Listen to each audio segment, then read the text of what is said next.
2. Moscou em 1923. O professor K. N. Kornilov, o recém-empossado diretor do Instituto de Psicologia de Moscou, convidou-me a integrar sua equipe. Havia me escolhido porque necessitava de colaboradores jovens de orientação objetiva, que se dispusessem a envolver-se com psicologia experimental. Meus primeiros artigos, publicados em papel de sabão, e que utilizavam métodos objetivos para estudar o efeito da fadiga nas reações motoras, haviam atraído sua atenção. Encontrei em Moscou uma cidade que, como Kazan, estava entusiasticamente engajada no trabalho de reconstrução. Mas, à diferença de minhas condições de trabalho em Kazan, os psicólogos moscovitas tinham metas bem estabelecidas e meios adequados à pesquisa especializada. Reuni-me a um pequeno grupo acadêmico, cuja tarefa era reconstruir a psicologia russa, a fim de aproximá-la das metas revolucionárias. Mas aqui é necessário fazer uma pequena digressão, para deixar claro qual era o contexto que me esperava em Moscou. Os primeiros laboratórios psicológicos da Rússia foram criados por Becquerel na década de 1880, primeiro em Kazan e depois em São Petersburgo. Só em 1911 foi fundado um Instituto de Psicologia, por I. G. Cheupano, um filósofo e lógico mentalista que também havia lecionado psicologia. Já familiarizado com a pesquisa psicológica que se realizava no Ocidente havia algum tempo, Cheupano previu a utilidade, em Moscou, de um instituto semelhante. Um edifício especial foi construído no campus da Universidade de Moscou, e foi montada uma excelente coleção de instrumentos experimentais alemães, incluindo meu colega, o cronoscópio IP. Cheupano foi o primeiro diretor do instituto. Em essência, o trabalho que era desenvolvido lá consistia numa tentativa de replicar o conteúdo dos compêndios de Wundt e P. Titchener e até da psicologia empírica de Ofdin, que, naquela época, já havia adquirido um valor simbólico negativo para mim, devido ao seu tedioso conteúdo. Cheupano havia publicado um compêndio de psicologia para escolas secundárias, que na época da Revolução já estava quase na 20ª prensagem. Este grande volume, intitulado Cérebro e Mente, era consagrado à discussão da relação entre experiência subjetiva e o mundo material. Nele, Cheupano abordava o mais sério problema da psicologia europeia da época. É o cérebro um lugar de interação entre mente e matéria, ou as duas apenas funcionariam paralelamente? A posição adotada por Cheupano era a de que um enfoque materialista da mente seria inútil. A ideia de separar o cérebro da mente era tão arraigada que até mesmo Pavlov deu as boas-vindas ao Instituto de Cheupano, quando este se integrou ao círculo científico russo. Numa carta endereçada a Cheupano, quando da abertura do Instituto, Pavlov observou que as atividades do cérebro eram tão complexas que demandavam métodos de estudo tão intensivos quanto variados, e assim qualquer um que exclua totalmente de seu laboratório qualquer menção a estados subjetivos congratula-se cordialmente com o Instituto de Psicologia e com seu fundador. Esta carta, escrita em 1914, só foi publicada em 1955. Se a pesquisa no Instituto houvesse continuado como começou, não se chegaria a qualquer resultado muito importante, salvo pela evidência adicional nos campos de limiares da sensação visual ou da abrangência da memória e nos estudos descritivos do pensamento. Aparentemente, não havia como unir a psicologia acadêmica aos problemas sociais da prática. Havia pesquisa neste último campo, como a realizada pelo neurologista G. I. Rossolimo e pelo psiquiatra A. N. Bernstein, que estavam empreendendo uma importante investigação em psicologia médica, mas não havia nada do tipo dentro do Instituto. Depois da Revolução, o trabalho do Instituto foi reavaliado. A psicologia isolada numa torre de marfim foi considerada antitética às metas da Revolução, e em 1922 foram iniciadas as mudanças que ligariam as atividades do Instituto a uma reconstrução científica da vida. Kornilov, um dos estudantes de Cheupano, havia desenvolvido uma técnica que, segundo ele, poderia medir o esforço mental.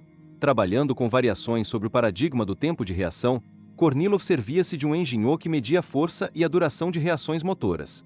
Ele supunha que um organismo possuía uma medida fixa de energia, que seria partilhada pelos sistemas mental e motor. Quanto maior a energia despendida no componente mental de uma ação, menor seria a fração destinada ao componente motor. Kornilov ingenuamente supôs que sua técnica poderia medir esta energia. Previu que a força motora seria máxima nas reações simples, menor nas reações durante as quais o sujeito teria que escolher entre dois estímulos, e menor ainda nas respostas que envolvessem escolhas associativas complexas. É claro que Kornilov nunca mediu a energia mental diretamente. Simplesmente afirmou tê-la medido, baseado em suas suposições. Também afirmou ter criado uma abordagem materialista do estudo da mente, que, ele supunha, englobava toda a atividade humana e era coerente com Marx e Engels.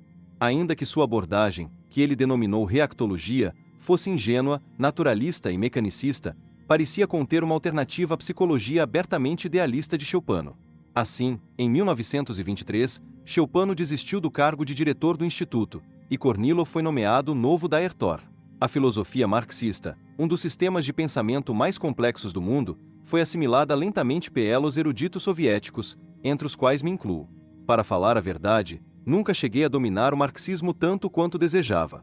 Ainda considero esta uma das maiores falhas de minha educação.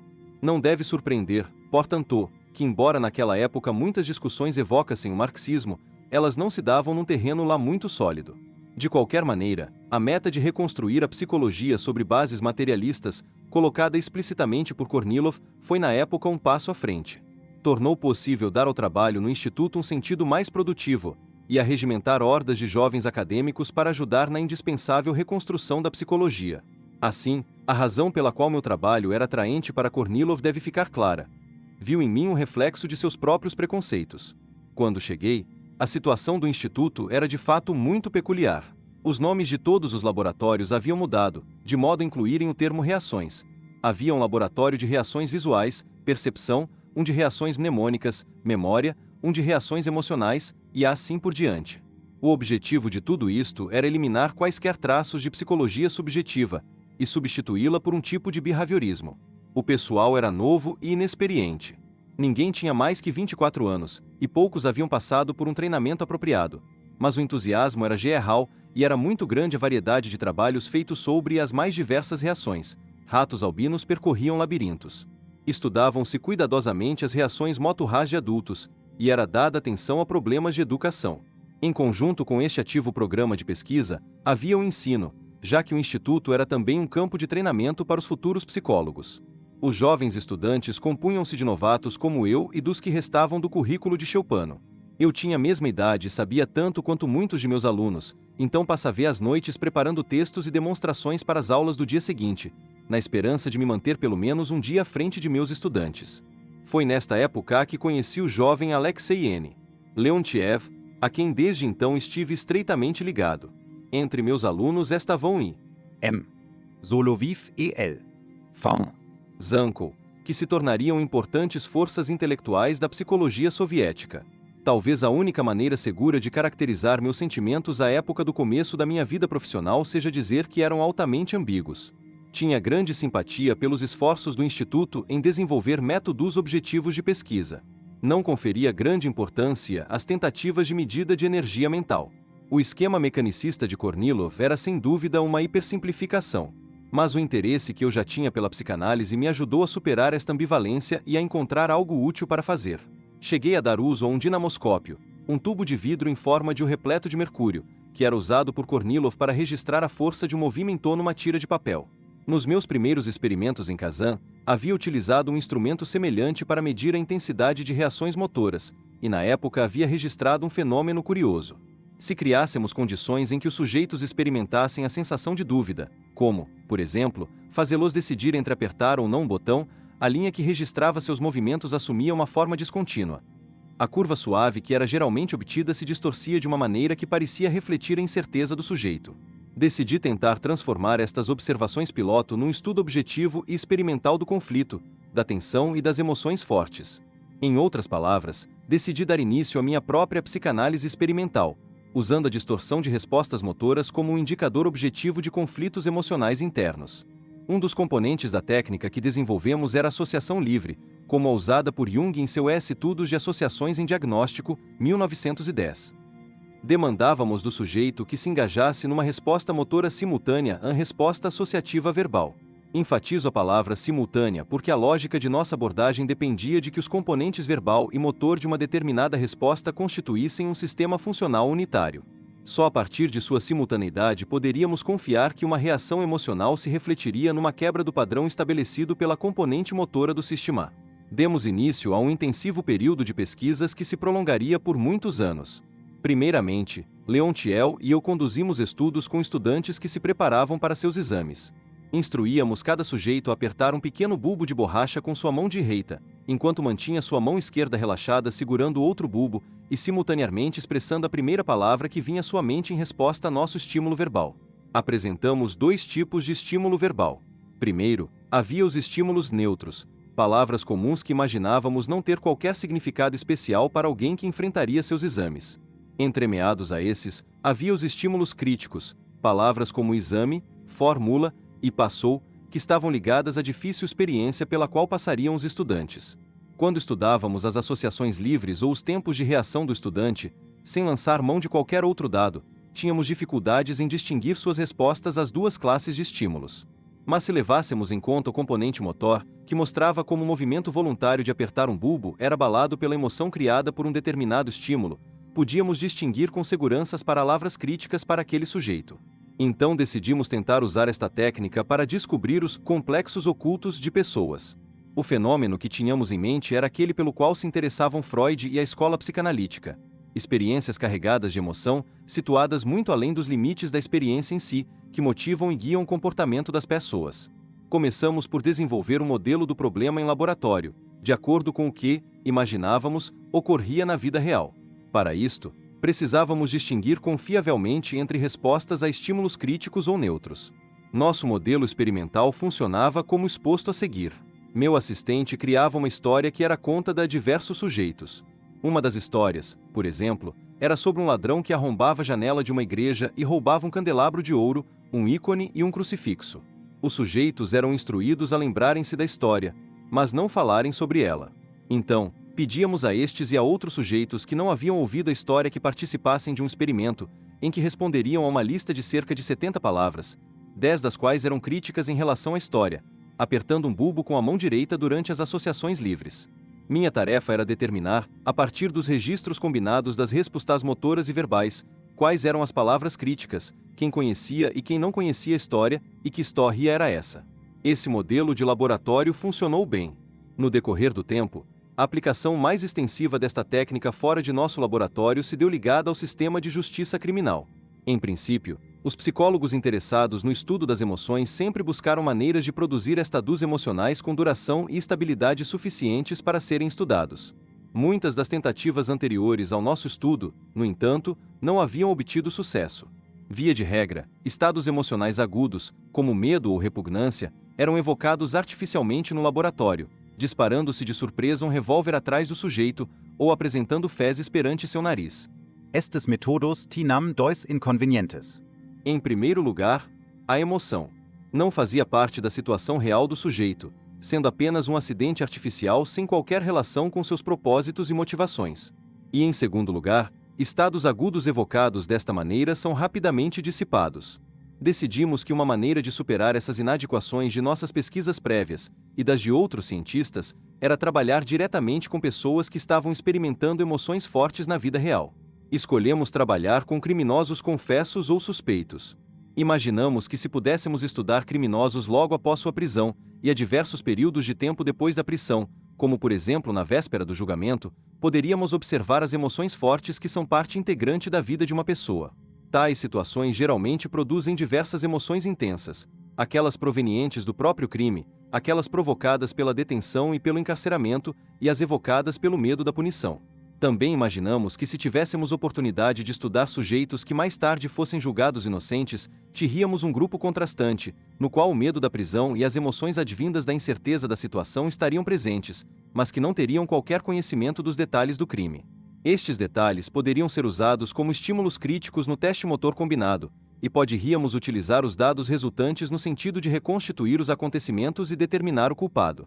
Não éramos os primeiros, é claro, a conceber tal trabalho com criminosos, mas os pesquisadores anteriores haviam se restringido a trabalhar com criminosos culpados somente após a libertação destes. Nós tínhamos a liberdade de trabalhar com sujeitos desde a prisão até após o julgamento. Durante diversos anos de estudo, coletamos dados experimentais de mais de 50 indivíduos, a maioria dos quais eram assassinos suspeitos ou confessos. Uma das primeiras coisas que descobrimos neste trabalho é que as emoções fortes impedem os sujeitos de formar respostas verbomotoras estáveis e automáticas, ao passo que sujeitos de inteligência equivalente, operando em circunstâncias consideradas normais, conseguem obter estas respostas após poucas tentativas. Aparentemente, os sujeitos influenciados por emoções fortes se adaptavam a cada nova situação de maneira única e nunca atingiam um padrão estável de reação. Os sujeitos não só apresentavam respostas verbais motoras instáveis, quando consideradas separadamente, como também pareciam incapazes de criar um sistema funcional único que incluísse os componentes verbais e motores, atrasando frequentemente o componente verbal de suas respostas. A difusão descontínua do comportamento organizado era um impedimento à descoberta da presença ou ausência de uma fonte localizada de emoção que seria esperada de um criminoso que tivesse conhecimento específico do crime. A base de comparação era por demais variável. Em todos os casos, adotamos o procedimento de comparar as respostas do sujeito a diversos estímulos, aqueles que certamente eram neutros, aqueles cuja neutralidade era duvidosa, e aqueles que estavam estreitamente vinculados ao crime.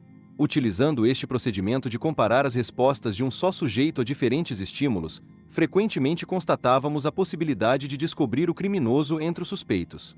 Como obtivemos permissão para realizar este trabalho antes do interrogatório formal, podíamos utilizar a evidência criminal posterior para verificar nossas hipóteses.